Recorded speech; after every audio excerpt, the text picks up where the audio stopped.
I want to introduce, a friend of mine, a coach of mine, somebody that I've known for the last few years. Her name is Lacey MacLeod. She is the CEO of Talent Uplifted, and she's here to talk to us today about priority management.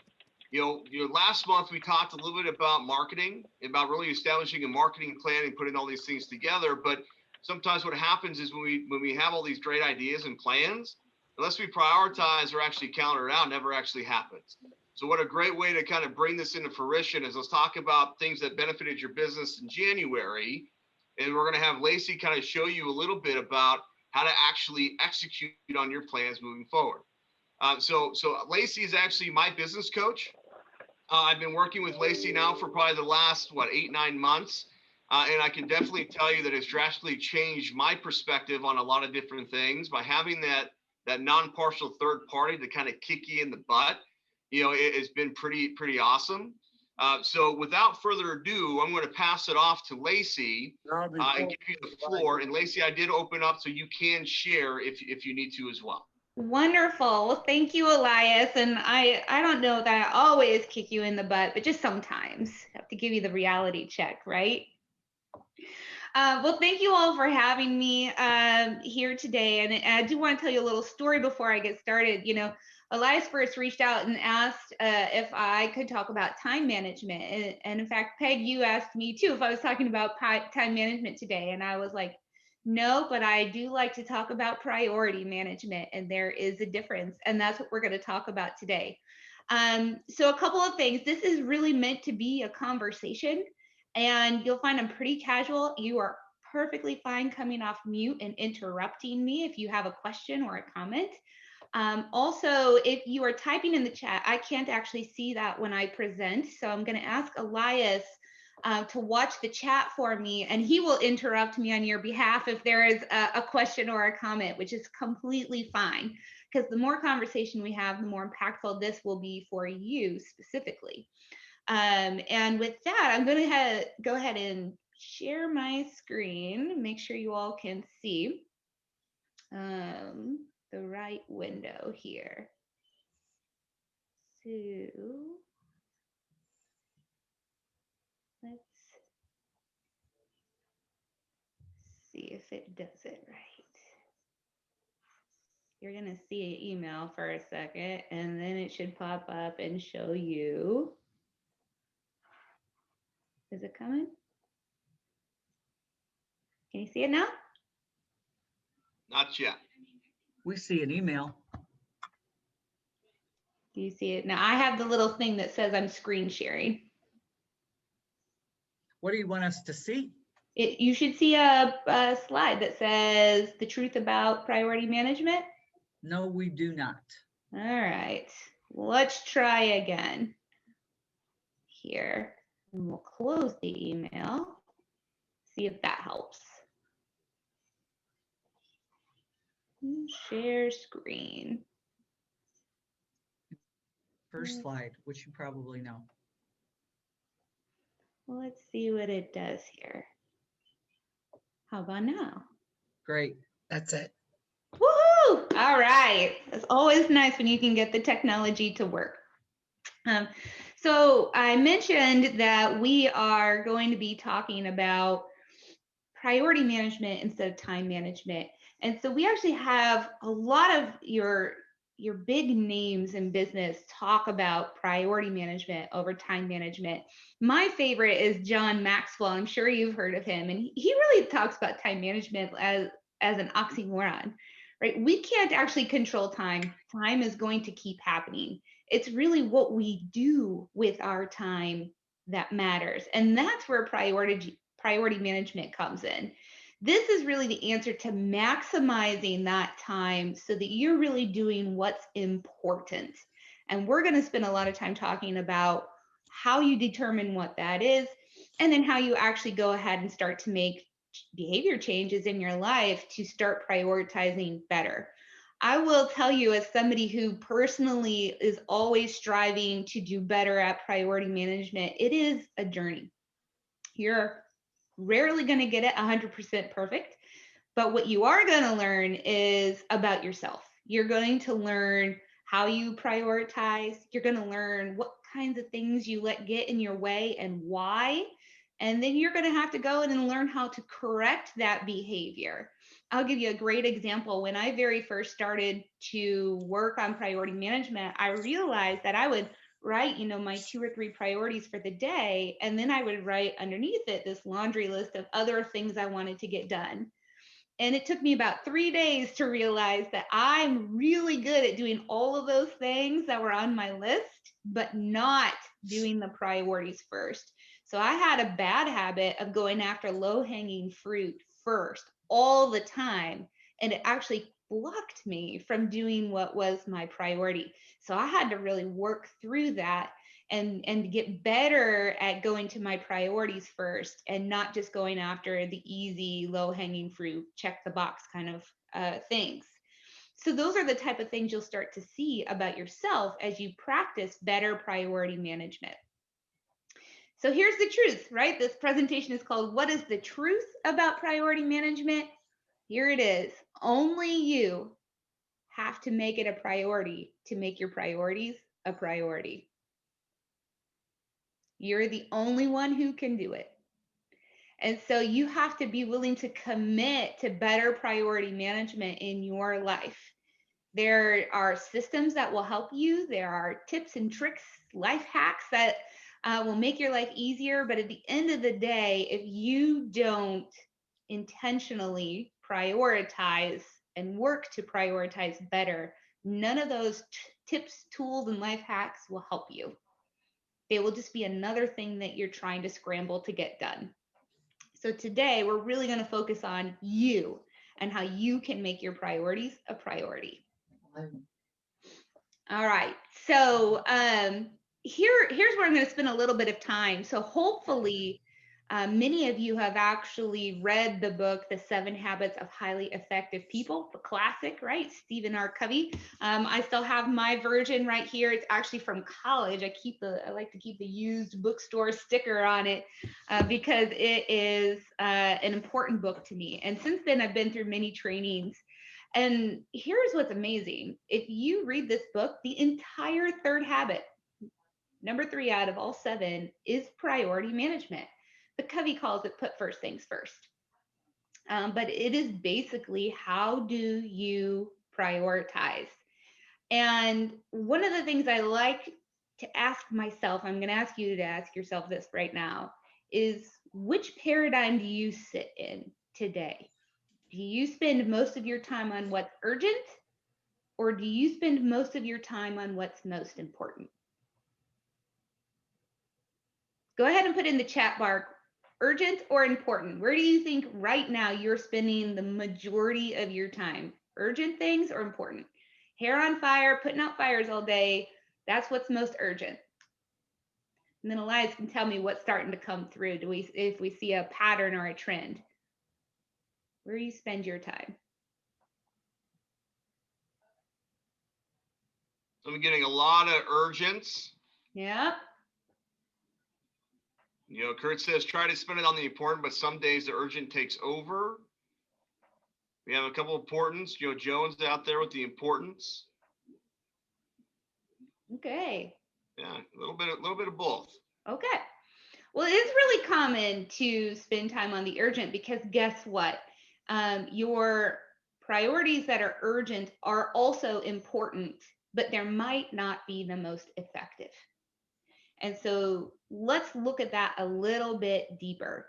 So this is actually Covey's quadrant. It's called the time matrix visual, and you can look it up. It's accessible, and he talks about it in his book. But this is really important. So as we go through this, I really want you to start to assess yourself. Which quadrant do you spend most of your time in? So you're going to see on this graph, right, along the left side, you're going to see if it's above the middle line, it's important. If it's below the middle line, it's not important.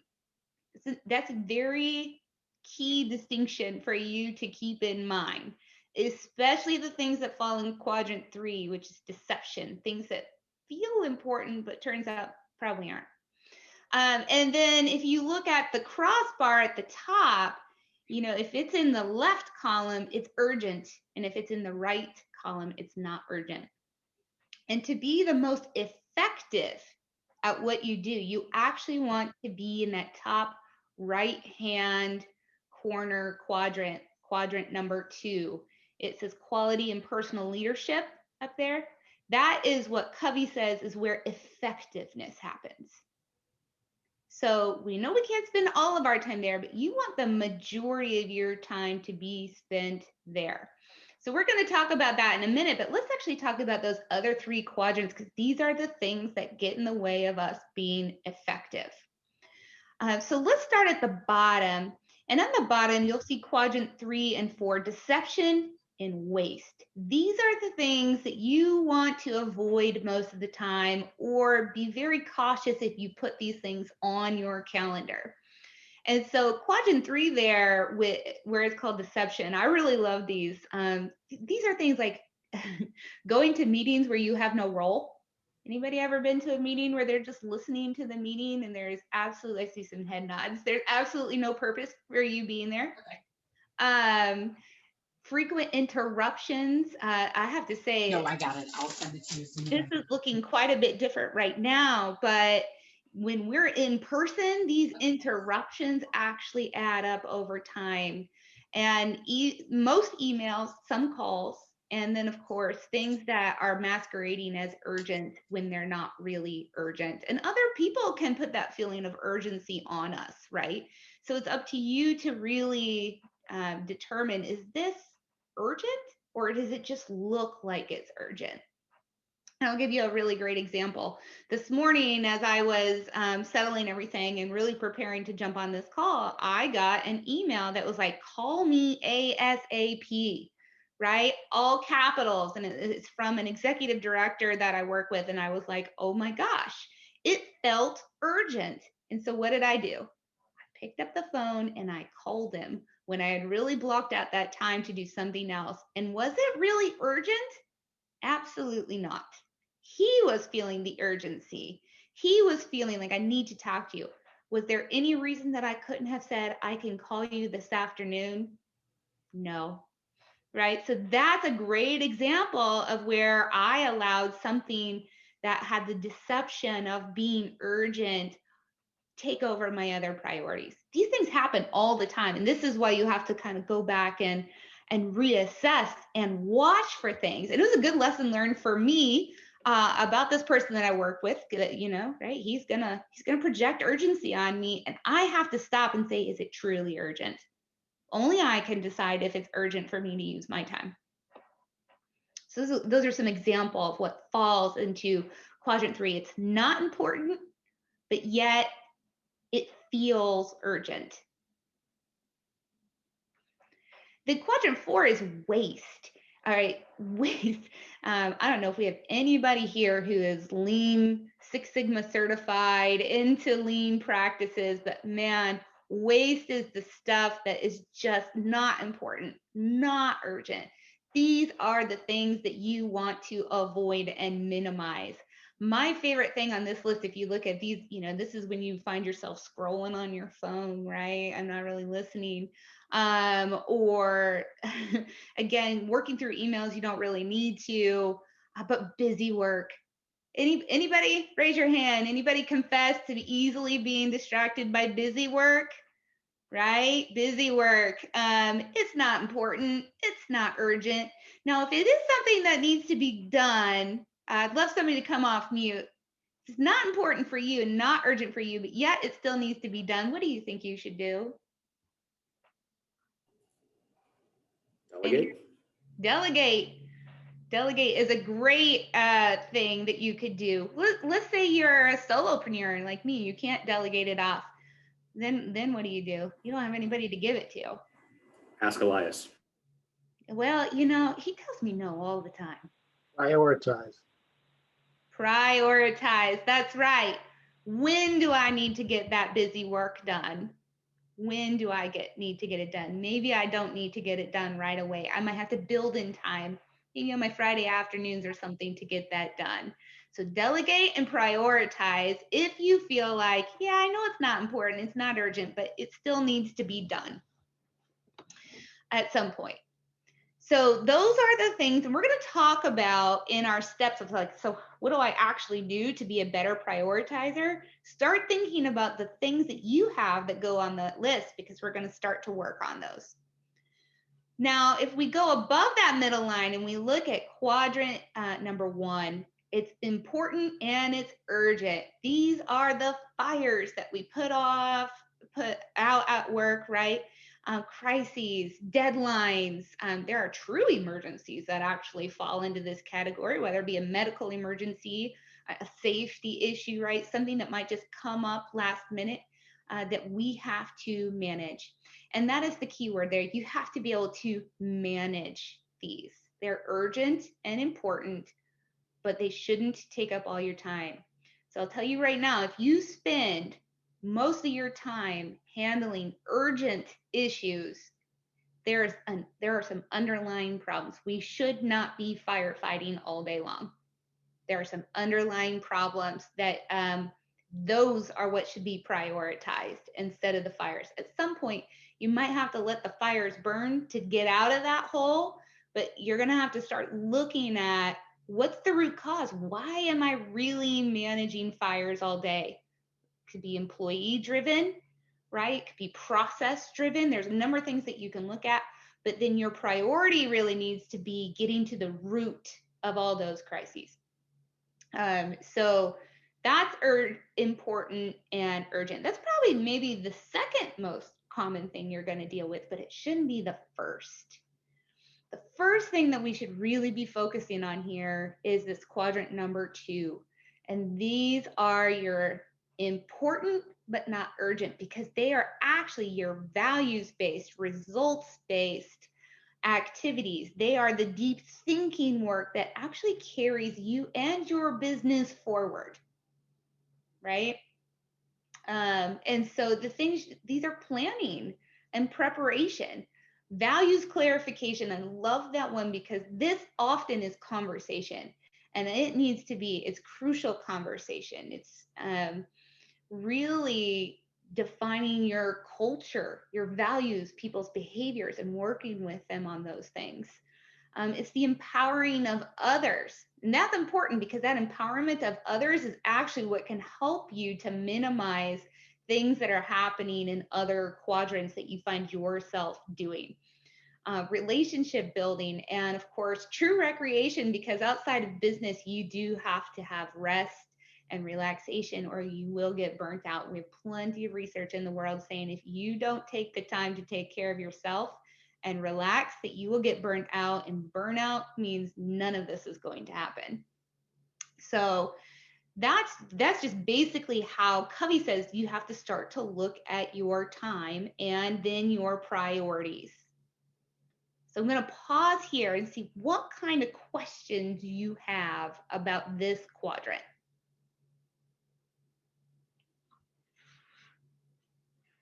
Feel free to come off mute or put it in the chat. I don't have any questions. I think it's all great. I think you've, and Stephen Covey has laid it out in a way that says, oh, I get how I use my time well and poorly. Yes, yes. And, you know, again, it's a learning journey to get better at this, because it's really about starting to look inward on yourself and saying, well, what am I doing or not doing that plays into all of this? So there are actually three, what I would call 3 steps to managing your priorities. So Elias, I'm just going to check, is there anything in the chat that we should address before I move on? No. Tim said it's a great presentation. He said he's really bad at priority management. So, and then Kurt talked about his old Franklin planner days.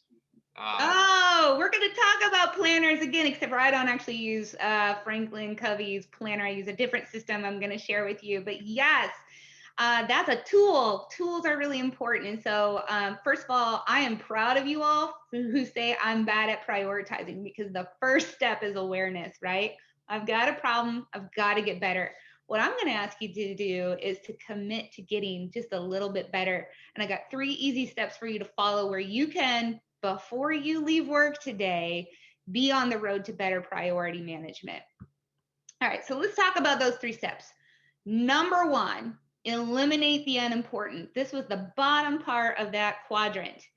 So my challenge to you, you're going to see these challenges at the bottom. These are the things that I do to Elias all the time. I challenge him, right? I want you to pick one unimportant activity that you had on your list to reduce or eliminate starting today. Today. What is it that you can look at and be like, you know what, right now I can just stop that, or I can do less of that. It's not important. And then I want you to come off mute because I need to hear some voices, and I want a few people to tell me, what are you going to reduce or eliminate? Give us a couple ideas.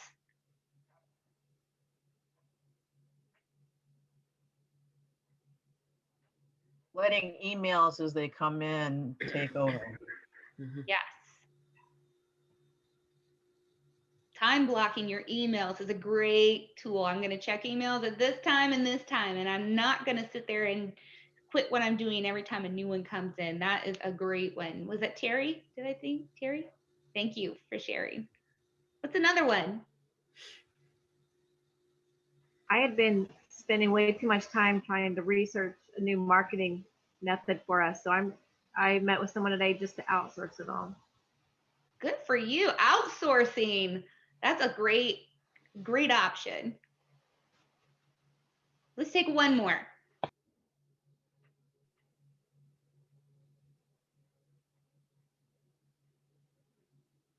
Lacey, I like this one. Somebody put in the chat, says waiting on clients that are late for their appointments. Oh, that is a really good one. What's the standard rule of when they are late? When is too late time to reschedule? Good question to ask yourself. 20 minutes? Yeah. Is that 20 too minutes? long? 20 minutes? Is that too long? I would believe that's too long. 10 minutes, unless they're a full professor and they get 15. Yeah. I would probably do 5 or 10. What I typically do is at the 5-minute mark, I'm sending them a message. Hey, I'm on, or I'm waiting. And if I don't hear from them in the next 5, then I jump off. Sometimes you'll hear from them, sorry, I'm finishing up another meeting, or they will go ahead and prompt the reschedule. But I guess I meant in person. Sorry. Oh, yes, in person. Oh, that's a good, it could still be the same though, right? And that could be something you could communicate up front to clients. It would depend on what you're doing in person, but you could certainly, if they have a scheduled appointment, let them know that if they're not on time, it might get rescheduled or pushed back, possibly. I usually show up early for appointments, and I call people and tell them I'm already there. And typically they'll respond whether they're coming or not. So yeah, good ideas. I like the challenge. You're going to figure out a way to reduce the amount of time that you wait on your clients. So that was a very good one. So keep looking at that and come up with your one thing that you're going to start to reduce or eliminate starting today. All right, the second thing you're going to do is you're going to plan every week. So I actually believe in planning systems. This is not a calendar management system, by the way. It's actually a priority management system. So you can manage your calendars after you manage your priorities. What I have is a picture of Michael Hyatt's Full Focus Planner. It's the tool I use. My sister actually turned me on to it. Last fall, I fell in love with it, and now I recommend it to people. I know I've recommended it to Elias, and he is using it. Here is my Full Focus Planner, so you can see it. It's a quarter. It does a planning a quarter at a time, and it has a lot of really cool features. But what I have a picture of you is showing what your daily feature looks like. So there is a weekly plan, and so you should plan every week with your priorities. And then what it encourages you to do is then every single day, when you know what your week's priorities are, what are your daily priorities? And you kind of see like up in the top left-hand corner of this picture, 3 little circles. Well, those are where you list your 3 priorities. They are in front of you. I keep this on my desk in front of me every day. Then you can list your other tasks. And then you write your calendar in based on your priorities. As your priorities shift, so should your calendar. And I want you to tell yourself that is okay. It is okay for you to reschedule and rearrange things on your calendar as long as it is because you are managing the priorities and doing the important work, right? And communicate that to people so that they don't think that you're unreliable, right? There's a good reason. It's because you're doing important work. So just let them know why you're rescheduling something and get it rescheduled.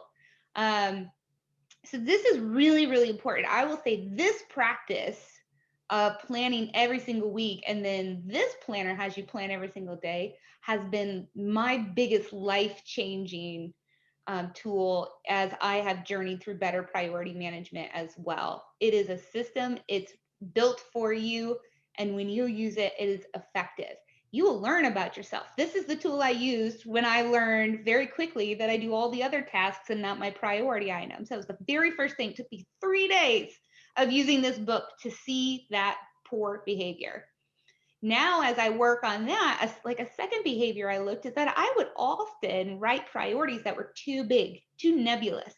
I had to get more specific about my priorities. For example, I might put at first, work on marketing content plan. Well, that felt big and overwhelming. And so what happened? I didn't want to do it. It was too hard. I didn't think I ever had enough time to get it done. Well, when I realized that I could take that and make that a weekly priority and break it down into daily priorities, and by the end of the week, I would have that done, big difference. So getting specific about my priorities was a second thing I learned about myself. Now, that may not apply to you, but for me, that was a huge breakthrough. And I learned all of this by using a system that worked for me, that allowed me to see my behavior. And this particular system has you at the end of every week, go back and review the prior week before you plan the next week. And that's where I started looking at my behaviors. I was like, no escaping the truth now. This is what I'm actually doing. And so I highly recommend finding a priority management system that works for you. You want to create your own, that's fine. This is Michael Hyatt's Full Focus Planner. Covey has one as well that works really well. I'm sure there are others. If anybody knows of others, feel free to share those in the chat as a resource. Find something that works for you and then work on it. Go all in and be intentional about how you use that system. So that's your second challenge. I want you to actually identify your big 3 priorities for the week. It's only Tuesday. It's not too late. Go ahead today, figure out your big 3 priorities, and then go and review your schedule and say, did I make room for my priorities in my schedule? If not, make your changes. It's never too late. It's Tuesday. We still got 4 days ahead of us in the work week. All right. Third, and finally, this is the hardest one. This is what I think is the very hardest one, and that is to stay true in the moment. And in order to stay true in the moment, you have to use this dirty little word that we hate to use, which is saying no. Sometimes you have to say no to yourself. Sometimes you have to say no to others. Sometimes you have to say no to projects, right? Love that project, but just not right now. What I put up on the screen is a couple of examples of ways of saying no that's not as harsh as just saying no. Where I think this is really challenging is saying no to very important people, like your boss, right? Or somebody you value on your team, or maybe a family member, right? And so learning how to say no and using your words to explain why is really important. And so this is your third challenge. You're going to run into this. You're going to run into it this week. I guarantee it. This comes up all the time where you have to stay true to your priorities in the moment. I want you to send me an email. I'm going to give you my email in a minute and tell me your story. Tell me how you stayed true in the moment and how it made you feel. I love to hear these stories. They feed my energy. I would love it if you shared your story with me. And so that's number 3. So just to review, here's your challenges. And these are the first 3 steps, all that you can do today. Pick one unimportant activity to reduce or eliminate. Identify your big 3 priorities for the week. Then go review your schedule and make changes. And third, send me an email and tell me your story about how you stayed true in the moment to your priorities. I learned a lesson today. I did not stay true to my priorities this morning when I took that dramatic phone call. And guess what? Tomorrow, when I have another presentation, you better believe that I learned my lesson and I'm going to work really hard to stay true to my priorities tomorrow. So you can see these are small, manageable, doable. What's hard is that you have to learn about yourself, be aware of your own behaviors, and start to work on you. Because what is the truth? The truth is only you can manage your priorities. Okay, so I'm going to stop doing all the talking. And now I want questions. I want comments. This is an opportunity for us to really get real about your situations. And Elias, can you tell me how much time we have? Got a couple more minutes before I throw them all in breakout rooms. Okay. So we're typically wrapped up by 1 o'clock. Okay. But I do. So one of somebody put something in the chat, and I thought this was interesting. It says communicating is a huge point. It says many of us let our other priorities outweigh our own because we want to be reliable. Definitely guilty of that. And then somebody else put in here is that learning to say no without feeling guilty. Yeah. Overall. Thought that was interesting. Yeah, that's so important. And first of all, again, that's self-awareness, and that is huge. So it's time to explore deeper why you actually feel guilty. You probably have either a personal value or an assumption or an interpretation, something out there in your life that has told you to feel that way. And I encourage you to really dig deep and think and reflect and journal, work with a coach on that. A great example would be, because I too have felt guilty. I mean, I'm a Midwestern woman. I was taught, you put everybody first and yourself last, especially if you're a mom. Everybody first and yourself last. Right? And that's actually not true. That's not true. And that's where that guilt was coming from. And so I had to do a lot of talking to myself and talking about real values, real priorities, and have conversations with people important to me to really work through that guilt that comes with my ability to say my priorities are important first. That was a great point. Oh, go ahead. Did I hear somebody? Mm-hmm. Hey, Lacey, can you stop the screen share so we can see each other a little differently? If you were finished. So that idea of, developing, identifying the priorities and then working on them during the week is so important, because otherwise I'm maybe working on your priorities or working at whatever comes through the door. And at the end of the week, when I look back and see how I've spent my time, I have said, oh my gosh, I just didn't get that moved in any way. Or I certainly didn't move it as I thought I would. And that, that feeling of being unproductive and not doing well for the organization, then has its own effect. That rather that if I had prioritized and actually managed those priorities, I could look back and say, that was a great week. Right. Look how quickly you just made the connection to your own priorities to your business priorities, right? They are very closely tied together. So if you want to move your business forward, you need to work on prioritizing, because you will prioritize the activities that move your business forward versus just responding to what's in front of you, which will not move your business forward necessarily. You're leaving a whole lot up to chance. So I know I want to go ahead and wrap it up, Elias, so everyone has a little bit of time for networking and get to know each other. But thank you all for inviting me. You have my contact information. Elias has the presentation and he can send it out. Feel free to reach out to me anytime. I appreciate it. Let's give You were Lacey, super, Lacey. Kirkwood, the Parent Chamber of Commerce, thank you. Thank you.